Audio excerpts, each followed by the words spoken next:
ఈ లోకములో జీవించేటువంటి ప్రతి మనిషి కూడా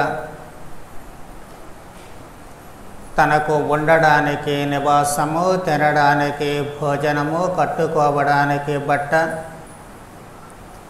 అత్యంత అవసరమైనటువంటివి అయినప్పటికీ కూడా వాటికంటే ఎక్కువగా మనిషి కాంక్షించేటువంటిది ఏమిటి అంటే శాంతి, సమాధానము. 4 రోజులు ప్రశాంతంగా బ్రతికితే చాలు అని ప్రశాంతతను కోరుకుంటూ ఉంటాడు. అలా ప్రశాంతంగా జీవించడానికి తాను అహర్నిశలో కృషి చేస్తూ ఉంటాడు. పేదవాడి దగ్గర నుంచి ధనవంతుల వరకు కూడా ప్రతి ఒక్కరూ కాంక్షించేది, ఆశించేది ఇదిగో ఈ శాంతి, సమాధానాలే.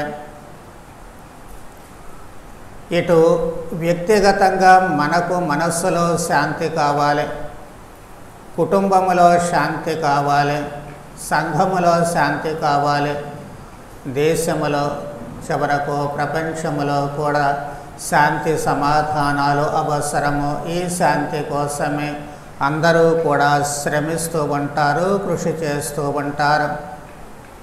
అయితే ఈ శాంతి ఎక్కడి నుంచి వస్తుంది, ఎలా వస్తుంది? ఏదో వర్షం కురిసినట్లుగా ఆకాశం నుంచి మనకు ఊడిపడదు, మన మీద కురవదు.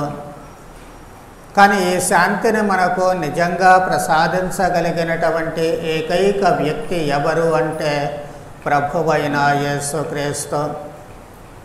అందుకే ప్రభువు ఉత్థానమైన తర్వాత నా శాంతిని మీకు ఇస్తూ ఉన్నాను, సమాధానాన్ని ఇస్తూ ఉన్నాను అని చెప్పి ప్రభువు చెబుతూ ఉన్నారు.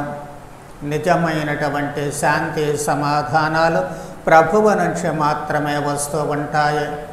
అందుకే దివ్య బలి పూజలో మనము దివ్య సత్ప్రసాదాన్ని స్వీకరించడానికి ముందు, నడి పూజ తర్వాత ప్రభువు పీఠము మీదకి అప్పద్రాక్ష రస రూపములలోనికి వచ్చిన తర్వాత గురువు అవే మాటలు చెబుతూ ఉంటారు. శాంతిని మీకు అనుగ్రహిస్తున్నాను, నా శాంతిని మీకు ఒసగుచున్నాను అని పలికినటువంటి ప్రభువ అంటూ మనకు శాంతి, సమాధానాలు రావాలి అని చెప్పి గురువు ప్రార్థన చేస్తారు.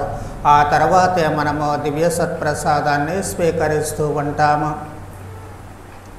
అయితే మరి ఆ ప్రభువు ఇచ్చేటువంటి శాంతి మనకు ఎలా వస్తుంది? యావత్ ప్రపంచానికి తరతరాలకు ఆ శాంతి రావడం కోసము ప్రభువు కొంతమందిని, అంటే శాంతి వాహకులను, ఆ శాంతిని తీసుకొని వచ్చేటువంటి వారిని నియమిస్తూ ఉన్నారు.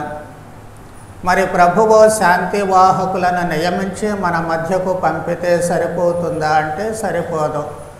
దాన్ని స్వీకరించేటువంటి మనస్తత్వము మనకు ఉండాలి. అందుకే ఈనాటి పవిత్ర గ్రంథ పఠనాలు ప్రభువు పంపించేటువంటి ఆ శాంతి వాహకులు, వారి బాధ్యతలను గురించి, అలాగే స్వీకరించేటువంటి వాళ్ళ మనస్తత్వము ఎలా ఉంటుంది, ఎలా ఉండాలి అనేటువంటి అంశాలను గురించి మనకు స్పష్టంగా బోధిస్తూ ఉన్నాయి. మనము కొంచెం విపులంగా ధ్యానం చేయడానికి ప్రయత్నం చేసినట్లయితే ప్రభువు ఇచ్చేటువంటి ఆ శాంతిని అందరికీ అందించడానికి పని చేసేటువంటి వాళ్ళుగా ప్రభువు ఎన్నుకుంటూ ఉన్నారు. కొంతమంది ఏమో ప్రభువును అనుసరించాలి అనేటువంటి కోరికను వెల్లడిస్తూ ఉన్నారు. లోకాసు వార్త 9వ అధ్యాయము 57, 62 వచనాలు గమనిస్తే ఒక మనిషి ప్రభు నేను నిన్ను అనుసరిస్తాను, సెలవివ్వండి అంటూ ఉన్నాడు. బాబు లాభం లేదు, నువ్వు రావద్దు అంటున్నారు ప్రభువు. మరో చోట నన్ను అనుసరించమని మరొక మనిషితో చెబుతూ ఉన్నారు. ఆయన పత్తా లేకుండా ఆయన పోతూ ఉంటాడు. దీన్ని బట్టి మనకు అర్థమయ్యేది ఏమిటి అంటే ఒకవైపు ఏమో ప్రభువు ఎన్నుకోవాలి, రెండవ వైపు మనిషి సహకారాన్ని అందించాలి. అలాంటప్పుడు మాత్రమే వాళ్ళు శాంతి వాహకులుగా, శాంతిని తీసుకుని వెళ్ళేటువంటి వాళ్ళుగా ఉండడానికి అవకాశము కలుగుతూ ఉంటుంది. ప్రభువేం చెబుతూ ఉన్నారు?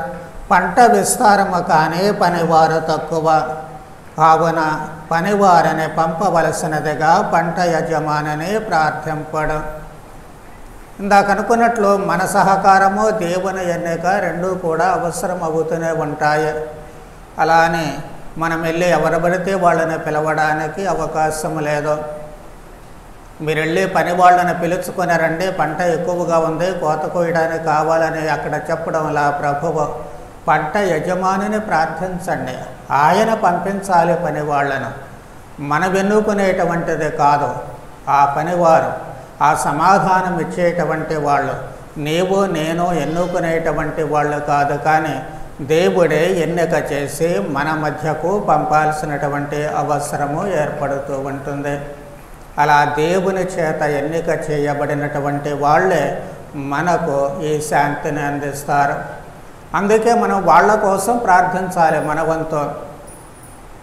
ఆ శాంతి స్థాపకులు తమ వంతు తాముగా స్వచ్ఛందంగా రావాలి అని, అదేవిధంగా వాళ్ళందరూ కూడా బాగుండాలి అని, వాళ్ళు సక్రమంగా బాధ్యతాయుతంగా పనిచేస్తూ మనందరికీ శాంతి సమాధానాలు ప్రసాదించాలి అని అనునిత్యము మనము ప్రార్థన చేయాల్సినటువంటి అవసరము ఏర్పడుతూ ఉంటుంది. ఎందుకు అంతగా ప్రార్థన చేయాలి అంటే, ఈ శాంతిని స్వీకరించేటువంటి మనము మరి అందరము సరైనటువంటి రీతిలో ఉండము. మన మనస్తత్వాలు కొన్నిసార్లు భిన్నంగా లేక క్రూరంగా కూడా తయారయ్యేటువంటి ప్రమాదము ఉంది. మనము ఈరోజు చదువుకున్నటువంటి ఈ సువిశేషములో ప్రభువు ఏం చెబుతూ ఉన్నారు?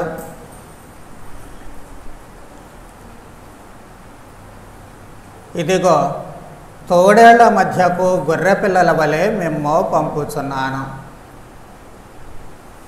లోకాసువార్త 10వ అధ్యాయము 1-9 వచనాలలో మనకి ఈ విషయం కనిపిస్తూ ఉంటుంది. ఇది కొంచెము కఠినమైనటువంటి మాటలు, కొంతమందికి బాధ కలిగించేటువంటి మాటలు కావచ్చు, కానీ ప్రభువు మనస్తత్వము కొండ బద్దలు కొట్టినట్లుగా ఉన్నది ఉన్నట్లు చెప్పడమే.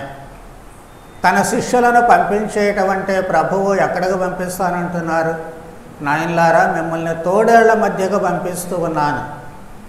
తోడేళ్ల మధ్యకు వెళ్ళేటువంటి మనుషుల్లా కూడా కాదు, గొర్రెల మాదిరిగా పంపిస్తూ ఉన్నాను. తోడేళ్ల మధ్యకు వెళ్ళేటువంటి సింహాల్లా పంపించడంలా, పులుల్లా పంపించడంలా గొర్రెల మాదిరిగా పంపిస్తూ ఉన్నాను. అంటే ప్రజలను ప్రభువు ఏకైకసారి మొట్టమొదటిసారిగా ఒకే ఒకసారి తోడేళ్లతో పోలుస్తూ ఉన్నారు. ఎప్పుడూ కూడా ప్రజలను ప్రభువు తోడేళ్లతో పోల్చల, ఎప్పుడు చూసినా గొర్రెలతోటే పోలుస్తూ ఉన్నారు. మనము మత్తయి సువార్త 9వ అధ్యాయము 36వ వచనములో గమనిస్తే, నిస్సహాయులై బాధలతో మ్రగ్గుచు కాపరి లేని గొర్రెల వలె ఉన్న జనసమూహమును చూచి ఆ కరుణామయుని కడుపు తరుగుకొని పోయాను. అంటే ప్రజలను ఆ గొర్రెలుగానే చూస్తూ ఉన్నారు. వాళ్ళను చూసి ప్రభుని కడుపు తరుక్కుపోయింది అని చెప్పి అక్కడ చెప్పబడుతూ ఉంది. అదే మార్కు సువార్త 6వ అధ్యాయం 34వ వచనములో గమనించినట్లయితే, యేసు పడవను దిగి జనసమూహమును చూచి కాపరి లేని గొర్రెల వలె ఉన్న వారిపై కనికరము కలిగి వారికి అనేక విషయములను బోధింపనారంభించాను. వాళ్ళపై జాలి, వాళ్ళు కాపరి లేనటువంటి గొర్రెల మాదిరిగా ఉన్నారు, నాయకుడు లేనటువంటి ప్రజలుగా ఉన్నారు. కాబట్టి వాళ్ళ మీద కనికరము కలిగింది. ఎప్పుడూ కూడా ప్రజలపై ప్రభువుకి కనికరము మాత్రమే అక్కడ కల్పిస్తూ ఉంటుంది. కానీ ఎక్కడి వరకు వచ్చేసరికి, తన శిష్యులను పంపించేటువంటి విషయంలో వచ్చేసరికి ప్రజలు అక్కడేమో తమ రక్షణ అవసరాన్ని గుర్తించే ప్రభువు దగ్గరకు వచ్చారు. ఎక్కడ ఏమో ఈ శిష్యులే ప్రభువు దగ్గర, ఈ ప్రజల దగ్గరకు వెళుతున్నారు. అది తేడా. వాళ్ళ అవసరమై వచ్చినప్పుడైతే ఓకే, బాగానే ఉంటుంది. కానీ వాళ్ళ అవసరం కోసమైనా మనం వాళ్ళ దగ్గరికి వెళితే ఎంత లోకువ అవుతామో అనేటువంటిది ఇక్కడ ప్రభువు చాలా స్పష్టంగా చెబుతూ ఉన్నారు. అందుచేత వాళ్ళు ప్రజలు అక్కడ గొర్రెల మాదిరిగా కాదు, కానీ తోడేళ్ల బుద్ధి వాళ్లకు ఉంటుంది అంటున్నారు. పనిగట్టుకునే ప్రభువు మిగతా జంతువులు, క్రూర జంతువులు చాలా ఉన్నాయి కదా, వాటన్నిటినీ కూడా పోల్చకుండా కేవలము ఇక్కడ తోడేలతోటే ఎందుకు పోలుస్తున్నారు అంటే, మరి మీకు తెలుసో లేదో కానీ తోడేలు బుద్ధి డిఫరెంట్. పులికి ఆకలేసింది అనుకోండి, చంపి తినేస్తుంది, అయిపోతుంది అంతటితోటే. మళ్ళీ ఆకలేసిన దాకా అది అంటుకోదు ఎవరినే. అలాగే సింహం కూడా చంపేస్తుంది, తినేస్తుంది, అయిపోతుంది, మళ్ళీ దానికి ఆకలేసిన దాకా దాని దగ్గరికి వెళ్ళినా ఏమనదు ఎప్పుడూ కూడా. కానీ తోడేలు అలా కాదు. తోడేలుకి ఎంత తిన్నా కడుపు నిండదు దానికి, మళ్ళీ ఇంకా ఆకలేస్తూనే ఉంటుంది. కాబట్టి తింటూనే ఉంటుంది ఎప్పుడూ కూడా. మనం కూడా పెద్దోళ్ళు ఏం చేస్తారు, 24 గంటలు తినేవాళ్ళని చూసి రే తోడేలు పొట్టరానేది అని చెప్పి తిడుతూ ఉంటారు. అంటే అది నిండదనమాట. ఇక్కడ జనాలని ప్రభువు అలా పరిమితి లేనటువంటి ఆకలితో ఉన్నటువంటి వాళ్ళు ఎంతవరకు వినాశనమే ధ్యేయంగా పెట్టుకుని అంతము లేనటువంటి వినాశనకారులుగా ఉంటున్నారు అన్నటువంటిది ప్రభువు ఇక్కడ స్పష్టం చేస్తూ ఉన్నారు. అంటే వాళ్ళకు సంతృప్తి అనేటువంటిది ఉండదు. మనం ఎంత చేసినా తృప్తి ఉండదు. ఎప్పుడు చూసినా ఏదో ఒక అసంతృప్తే ఉంటుంది. దైవవాకు దగ్గర నుంచి దివ్య సంస్కారాల వరకు వివిధ రకాలైనటువంటి ఆధ్యాత్మికమైనటువంటి వరానుగ్రహాలు దేవుడు తన సేవకుల ద్వారా, తన ప్రతినిధుల ద్వారా, గురువుల ద్వారా, బోధకుల ద్వారా, మఠవాసుల ద్వారా ఎన్ని ఇచ్చినప్పటికీ కూడా వాళ్ళలో ఇంకా ఎప్పుడూ కూడా ఈ అసంతృప్తి అనేటువంటిదే మిగులుతూ ఉంటుంది. ఎప్పుడైతే అసంతృప్తి మనిషిలో ఉంటుందో ఆ మనిషి ఒక ఉన్మాదిలా మారిపోతూ ఉంటాడు. ఉన్మాదిలా మారాడు అంటే అంతా కూడా ఇక మొత్తం కకావికలం చేసేస్తూ ఉంటాడు, చికాకు చేసేస్తూ ఉంటాడు. తాను ప్రశాంతంగా ఉండడు, తన చుట్టూ ఉన్నటువంటి వాళ్ళని కూడా ప్రశాంతంగా ఉండడు. అందుకోసమే ప్రభు అంటూ ఉన్నారు, మార్కు సువార్త 11వ అధ్యాయము 24వ వచనములో, పనివారి కోసము తండ్రిని ప్రార్థింపండి. ఎందుకు అంటే ప్రార్థనలో మీరు దేనిని అడిగినను దానిని మీరు తప్పక పొందుదరు. ప్రార్థన చేయాల్సి వచ్చేసరికి కనీసం ఎట్లేదన్నా బయట మన బుద్ధి ఎలా ఉన్నప్పటికీ కూడా దేవుడి దగ్గరకు వచ్చేసరికి, ప్రార్థన చేయాల్సి వచ్చేసరికి మనం వేరే వాళ్ళ మంచిని మాత్రమే కోరతాం కానీ చెడును కోరం. దేవుడా వాడిని నాశనం చేయండి అని ఎవరు ప్రార్థించరు. ప్రార్థించడంత వరకు నేను వినలేదు, ఎప్పుడూ చూడలేదు. వాళ్ళంతా దుర్మార్గులైనప్పటికీ, ఎంత చెడ్డవాళ్ళైనప్పటికీ కూడా వేరే వాళ్ళ కోసం ప్రార్థిస్తారు, లేకపోతే నోరు మూసుకున్న కూర్చుంటారు. కానీ వినాశనాన్ని కోరరు, వారి మంచిని మాత్రమే కోరుతూ ఉంటారు. కాబట్టి మీరు ప్రార్థించండి, ప్రార్థనలో మీరు ఏది అడిగినా దేవుడు మీకు తప్పక ప్రసాదిస్తారు అని చెప్పి ఇక్కడ ప్రజలను గురించి ప్రభువు చెబుతూ ఉన్నారు. అంటే తోడేళ్ల మాదిరిగా ఉండకూడదు, అసంతృప్తితో ఎప్పుడూ ఉండకూడదు. ఉన్నటువంటి అవకాశాలను సద్వినియోగము చేసుకుని ఎల్లప్పుడూ కూడా ప్రార్థనలో గడుపుతూ ఉన్నట్లయితే మీకు శాంతి సమాధానాలు ఖచ్చితంగా లభిస్తాయి. ఆ ప్రార్థన ద్వారా మీకు వస్తాయని చెప్పి ప్రభువు స్పష్టం చేస్తూ ఉన్నారు. ఇక రెండవ భాగం వచ్చేసరికి తన శిష్యులకు, ఈ పంపేటువంటి పని వాళ్లకు కొన్ని జాగ్రత్తలు చెబుతూ ఉన్నారు. పొలంలో పనిచేసేటువంటి వాళ్లకు ఆ యజమాని జాగ్రత్తలు చెబుతాడు. మన ఇంటి పని చేసే వాళ్ళు ఎవరన్నా వస్తే వాళ్లకు మనం జాగ్రత్తలు చెబుతూ ఉంటాము. అలా చేయాలి, ఇలా చేయాలి, దాన్ని పాడు చేయకూడదు, దీన్ని పాడు చేయకూడదు అంటూ. అలాగే ప్రభువు కూడా వీరికి కొన్ని జాగ్రత్తలు చెబుతూ ఉన్నారు. ప్రభువు చెప్పేటువంటి జాగ్రత్తలు ఏమిటి మనము జాగ్రత్తగా గమనించినట్లయితే, మొట్టమొదటిది, మీరు జాలను, జోలను, పాదరక్షలను తీసుకుని వెళ్ళరాదు అని చెప్పి అంటూ ఉన్నారు. వీళ్ళేమో వెళ్ళేది గొర్రెల మాదిరిగా తోడేళ్ల మధ్యకు వెళుతున్నారు. మరి అలాంటప్పుడు ఎలా పడితే అలా వెళితే కుదరదు. కొన్ని జాగ్రత్తలు పాటించాల్సినటువంటి అవసరం ఉంది. లక్ష్యం వల్ల ఏమిటి, వాళ్ళ రక్షణకు, వాళ్లకు శాంతి సమాధానాలు ఇవ్వడం.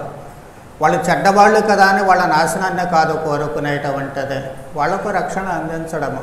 అంటే ఒక్క మాటలో చెప్పుకోవాలి అంటే వీళ్లకు లక్ష్యము సువార్త బోధనే లక్ష్యము. మరి ఈ లక్ష్యాన్ని ముందుంచుకొని వాళ్ళు తీసుకోవాల్సినటువంటి జాగ్రత్తల్లో మొట్టమొదటిది ఏ విధమైనటువంటి జాలే జోలే పాదరక్షలు అవసరం లేదు అని చెప్పి ప్రభువు స్పష్టం చేస్తూ ఉన్నారు. అంటే తమ అవసరాలను గురించి పట్టించుకోవద్దు అని చెప్పి అంటూ ఉన్నారు. వాళ్ళ అవసరాల గురించి ఇది కొంచెము విచిత్రమైనటువంటి మాటగా మనకు కనిపిస్తూ ఉండవచ్చు. కానీ ప్రభువు మత్తయి సువార్త 6వ అధ్యాయం 31, 32 వచనాల్లో ఏమంటూ ఉన్నారు? ఏమి తినదమా ఏమి త్రాగదమా అని మీరు కలత చెందకూడదు. ఏలయన పరలోకమందల మీ తండ్రి మీ అవసరములనల్లా గుర్తించను. బోధించడానికి వెళ్ళేటువంటి వీళ్లకు ఏది అవసరమో అనేటువంటిది భగవంతుడికి తెలుసు. నాకు ఇది అవసరమో అది అవసరమో అని చెప్పి ఇక్కడ ఆలోచించుకుంటూ కూర్చుంటే చేసేటువంటి పని కుంటుపడుతూ ఉంటుంది. ఏది కావాలో అది సమయానికి ఖచ్చితంగా దేవుడు సమకూరుస్తూ ఉంటారు.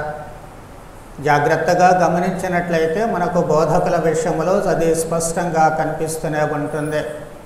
ఒకవేళ వెంపర్లాడే వాళ్ళు కొద్దిమంది ఉంటే ఉండవచ్చేమో, కానీ అధిక శాతం మంది వాళ్ళ గురించి వాళ్ళు పట్టించుకోరు. కానీ వాళ్లకు ఏది ఎప్పుడు తక్కువ అనేటువంటిది ఉండదు. అవసరమైనటువంటి సమయానికి సమకూర్చబడుతూ ఉంటుంది. ఎందుకు అంటే ప్రభువు చెప్పినటువంటి మాటలు అవి. ఏలీ ప్రవక్త ఎడారిలో పారిపోతూ ఉంటాడు. మధ్యలో ఆకలైంది. మరి ఆయనే మూట కట్టుకుని తీసుకెళ్ళాల. కానీ దేవుడు ఆయన అవసరము ఉంది అని గుర్తించారు. ఆయనకు అవసరం ఏమిటి గుర్తించారో అక్కడ భోజనాన్ని ఆయనకు పంపిస్తూ ఉన్నారు. కాబట్టి పక్కడ సువార్త బోధనే లక్ష్యంగా పెట్టుకునేటువంటి వ్యక్తులకు దేవుడే వాళ్లకు చూస్తూ ఉంటారు. కాబట్టి అక్కడ ఈ భోజనాన్ని గురించి వీటి గురించి మీరు కలవరపడవద్దు అంటున్నారు. చివరకు పాదరక్షలు కూడా వద్దంటున్నారు. మనకంటే కొంచెం పర్వాలేదు, చెప్పులు లేకుండా నడవగలం. కానీ ఈ రోజుల్లో నడవలేమనుకున్నది వేరే విషయం. కానీ అటు ప్రభువు ఉన్నటువంటి ఆ దేశాల పరిస్థితులలో చెప్పులు లేకుండా కాలు కూడా మనం బయట పెట్టడానికి అవకాశం లేదు. కానీ వద్దంటున్నారు. ఎందుకు వద్దంటున్నారు అంటే అది దేనికి గురితంటే రక్షణ. మీకు మీరు రక్షణ ఏర్పాటు చేసుకోవాల్సినటువంటి అవసరము లేదు. దేవుడు మండుతూ ఉన్నటువంటి పొదలో నుంచి మోషేతో మాట్లాడినప్పుడు ఏం చెబుతూ ఉన్నారు?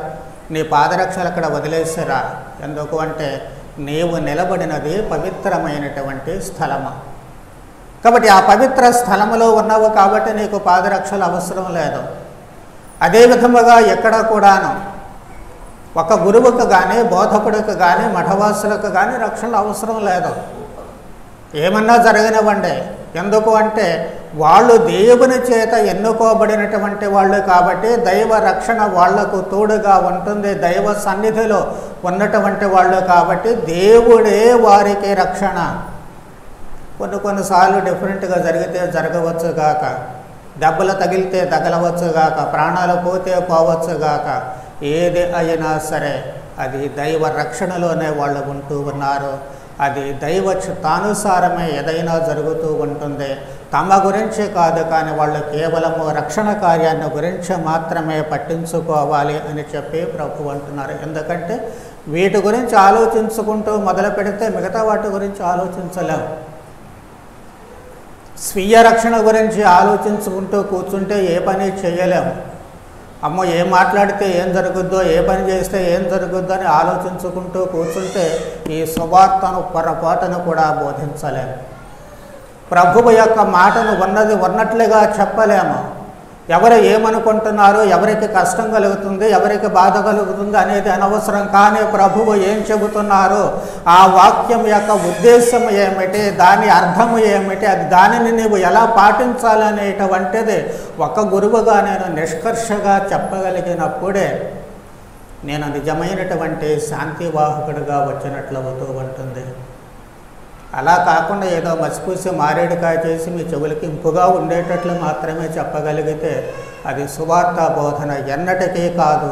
అది నేను చెప్పాల్సినటువంటి అవసరం అంతకంటే కూడా లేదు.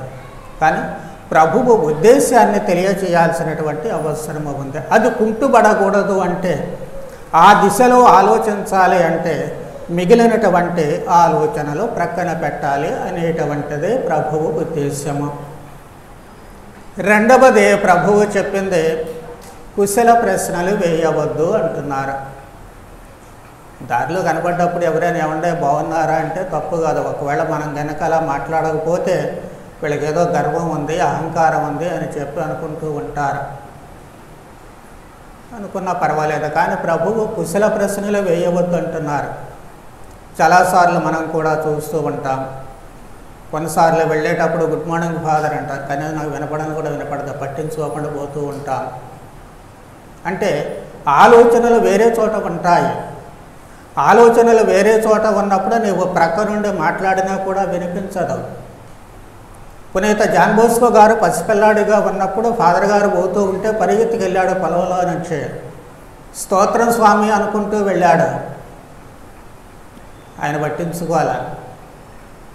ఏదో ఆలోచనలో ఉన్నారు గురువు, ఎందుకంటే తానేదో పని మీద వెళుతున్నారు. ఆ పనిని గురించినటువంటి ఆలోచనలు ఆయన మస్తిష్కంలో ఉండి ఉన్నాయి. అందుకే తన చుట్టూ ఉన్నటువంటి పరిస్థితులను గమనించే స్థితిలో కానీ, మాటలు వినేటువంటి స్థితిలో కానీ ఆయన లేరు. అందుకే పట్టించుకోవాలి. జాన్ బోస్కో గారికి కోపం రాలా, చిన్నపిల్లాడే అయినా కోపం రాలా. ఎందుకు నన్ను పట్టించుకోలేదు, అసలు గర్వం ఎక్కువ, లేకపోతే ఈ ఫాదర్ గారికి అసలు బుద్ధి లేదు, ఇనేటువంటి ఆలోచనలు ఆయనకు వచ్చాయా? రాలా. ఫాదర్ గారు నన్ను పట్టించుకోలేదు కాబట్టి నేనేం చేస్తాను, నేను గురువు అవుతా. నేను గురువు అయ్యి పసిబిడ్డలకి, చిన్నపిల్లలకి నా జీవితాన్ని అంకితం చేస్తాను. అది ఆయన చేసిన ప్రతిజ్ఞ.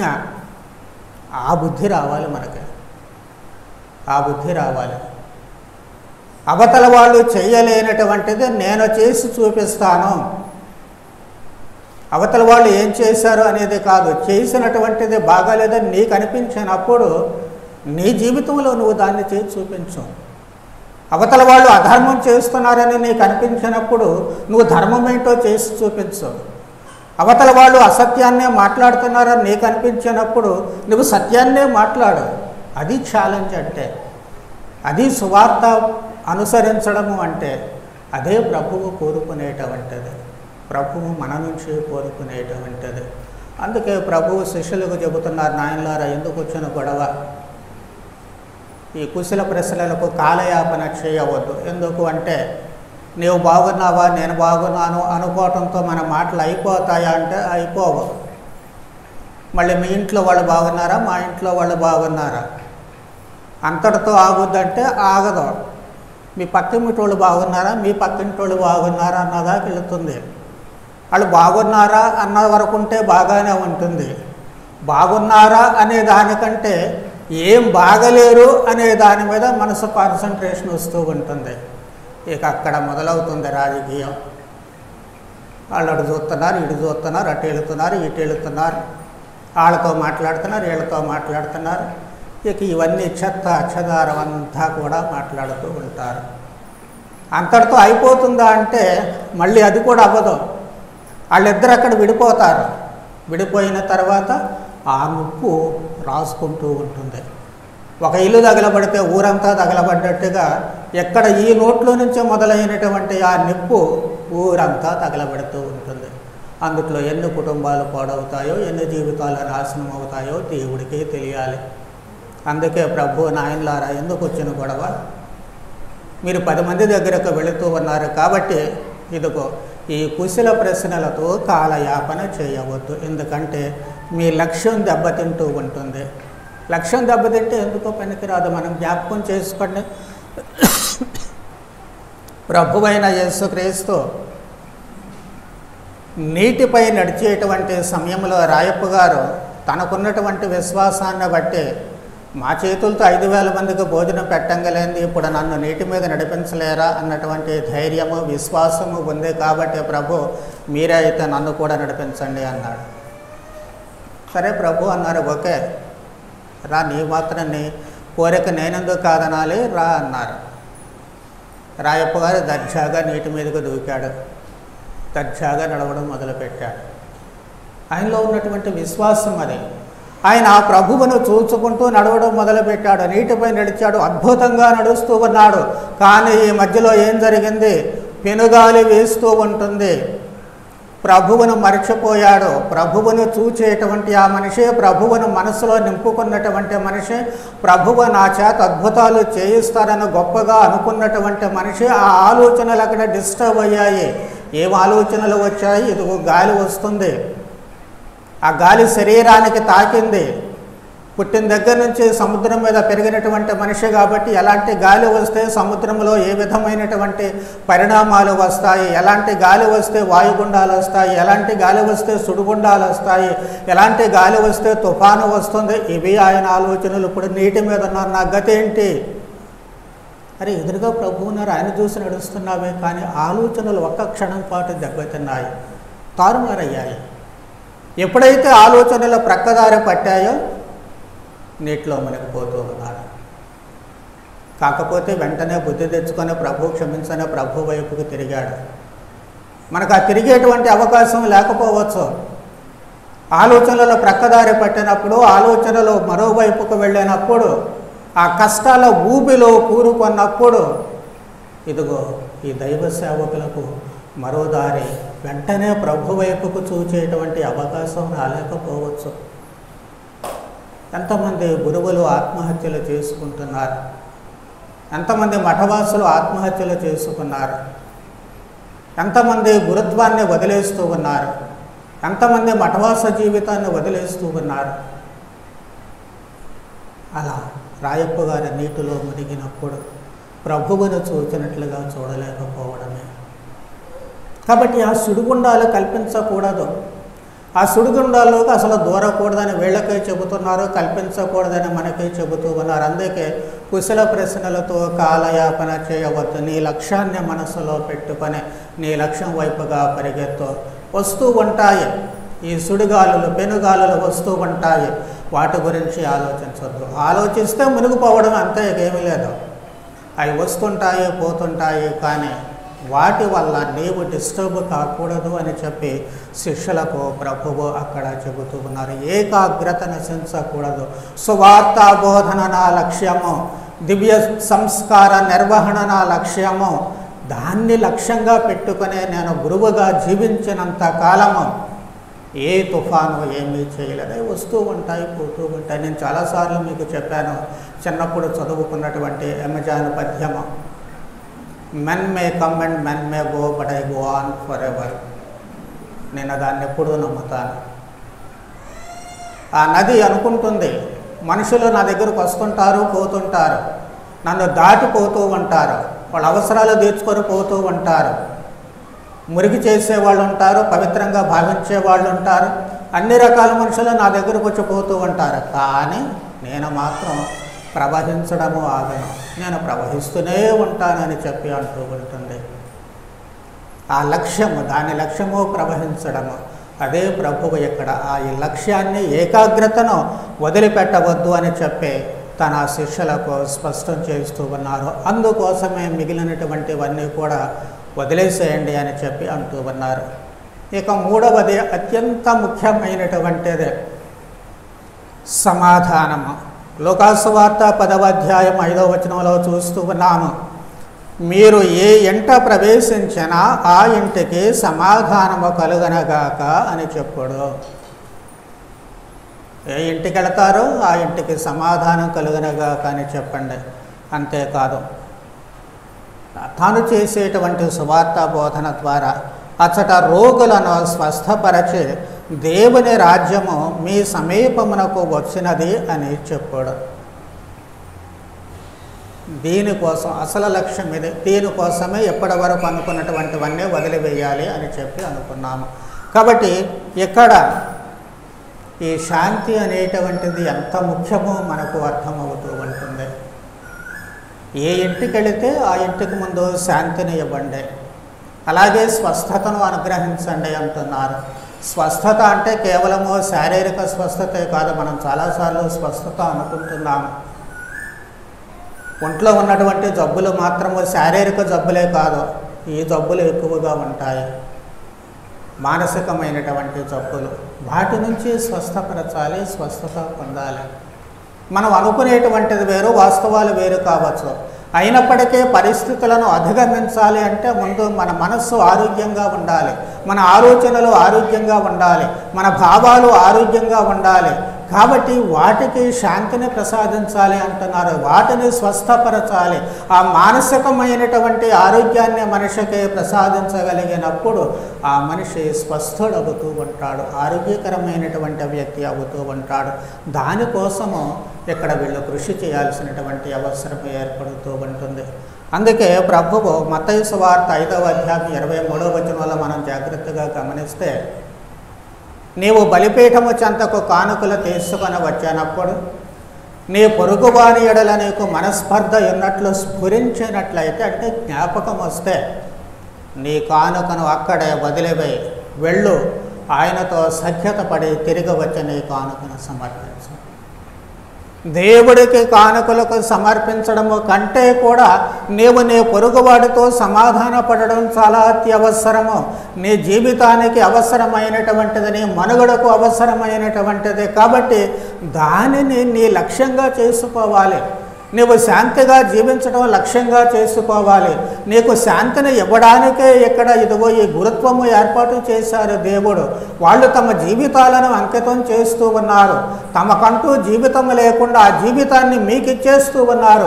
అలాంటప్పుడు ఆ శాంతిని నీవు ఎందుకు పొందలేవు? ఆ శాంతిని పొందాలి. ఆ పొందడానికి నీవు కృషి చేయాల్సినటువంటి అవసరం ఏర్పడుతూ ఉంటుంది. అందుకే నీ ఇంటికి గురువు వచ్చి నీకు శాంతి సమాధానాలు ఇచ్చినప్పుడు వాటిని స్వీకరించేటువంటి మనస్తత్వము కూడా మనకు ఉండాల్సిన అవసరం ఉంటుంది.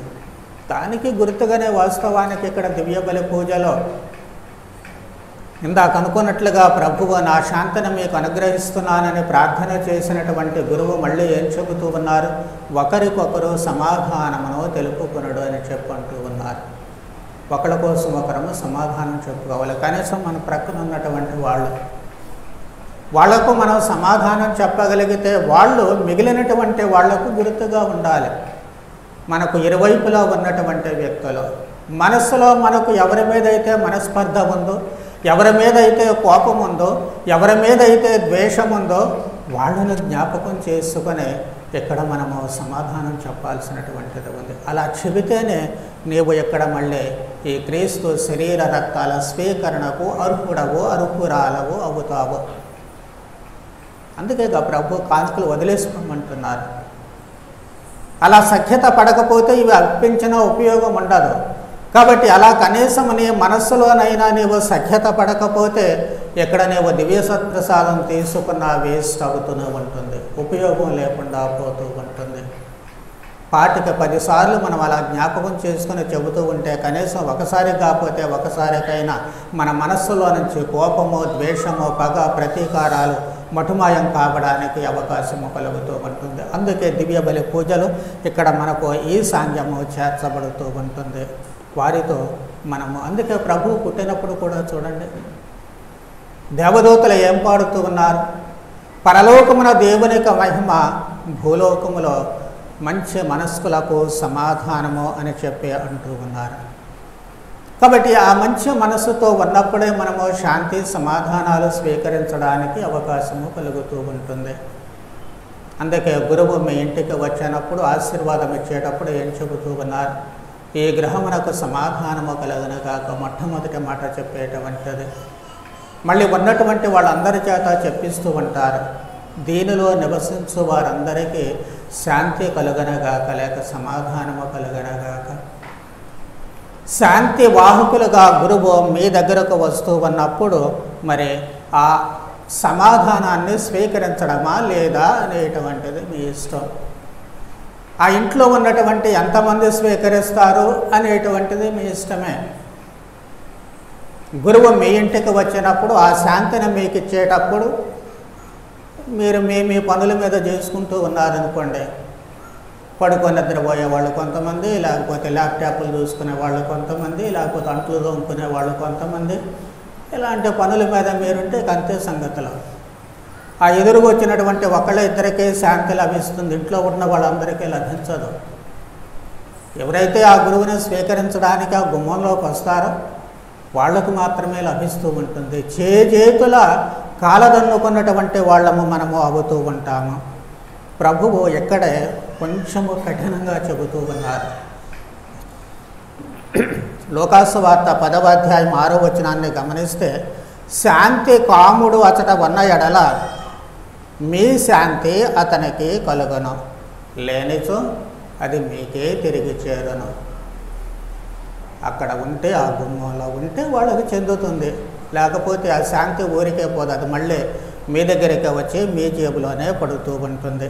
ఇంకా ఏం చెబుతూ ఉన్నారు? మీరు ప్రవేశించిన పట్టణ ప్రజలు మేము ఆహ్వానింపని ఎడల ఆ పట్టణ వీధులలోనికి వెళ్ళి మా కాళ్లకు అంటిన మీ పట్టణమందలి దుమ్మును మీకు విరుద్ధముగా ఇచ్చటనే దులిపివేయుచున్నాము అని వారితో చెప్పుడు. లోకాసు వార్త 10వ అధ్యాయం 10-11 వచనాల్లో మనకు కనిపిస్తూ ఉంటుంది. ప్రభువు చెప్పిన కొంచెం కఠినమైనటువంటి మాటలే కావచ్చు, కానీ ఇక్కడ తమ జీవితాలను పణంగా పెట్టి మీకు శాంతి సమాధానాలు ఇవ్వడానికి వచ్చినటువంటి వ్యక్తులను మీరు ఆహ్వానించలేకపోయినట్లయితే, తిరస్కరించినట్లయితే ఏం చేయమంటున్నారు? మీ కాళ్లకు అంటినటువంటి ధూళిని సహితము దులిపేయమంటూ ఉన్నారు. అది మీకు విరుద్ధంగా దులిపేస్తున్నామని కూడా చెప్పమంటూ ఉన్నారు. ప్రభువు చెప్పాల్సినటువంటి అవసరం ఏం లేదు ఈ రోజుల వాస్తవానికి. ప్రభువు చెప్పమన్నారులే కానీ చెప్పాల్సినటువంటి అవసరం లేదు. తిరస్కరిస్తే చాలు, దాని ఫలితం ఏంటో చాలామందికి జీవితాల్లో అనుభవానికి వస్తూ ఉంటుంది. శాంతి కాముకులుగా గురువు మీ మధ్యకు వచ్చినప్పుడు, దివ్య సంస్కారాలు మనకు అందించడానికి గురువు మన మధ్యకు వచ్చినప్పుడు, క్రీస్తు సువార్తను మనకు బోధించడానికి గురువు మన మధ్యకు వచ్చినప్పుడు, క్రీస్తు రక్షణను మనకు ఇవ్వడానికి గురువు తనను తాను వదులుకొని మన దగ్గరకు వచ్చినప్పుడు, మనము అందుకు వ్యతిరేకముగా తోడేళ్ల మాదిరిగా గనుక ప్రవర్తించాము అంటే ఆ ఫలితం ఎలా ఉంటుంది అనేది నేను చాలాసార్లు చాలా ఉదాహరణలు చెప్పాను. కొంతమందికి అది జీవితానుభవం అయి కూడా ఉంటుంది కూర్చున్నటువంటి వాళ్ళలో. అందుకే ఆ శాంతి వాహకులను ఎప్పుడూ కూడా తిరస్కరించకూడదు, వాళ్లను కష్టపెట్టకూడదు.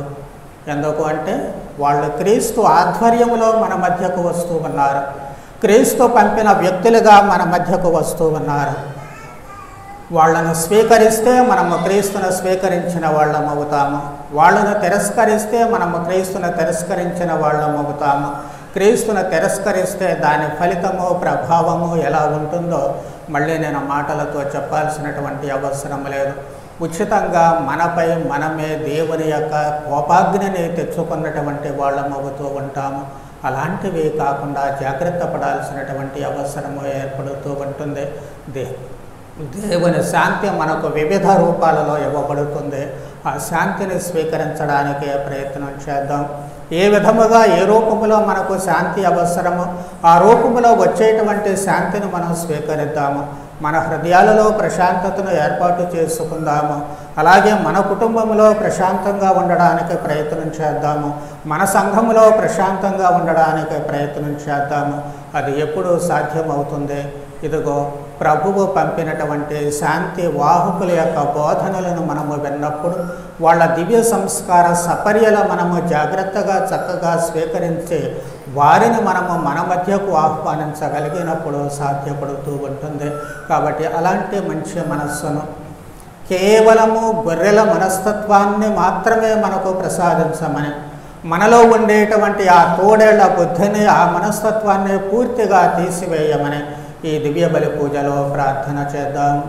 పితా పుత్ర పవిత్రాత్మ నామమున. దేవుడు మిమ్ము మీ కుటుంబములను దీవించుదరగాక.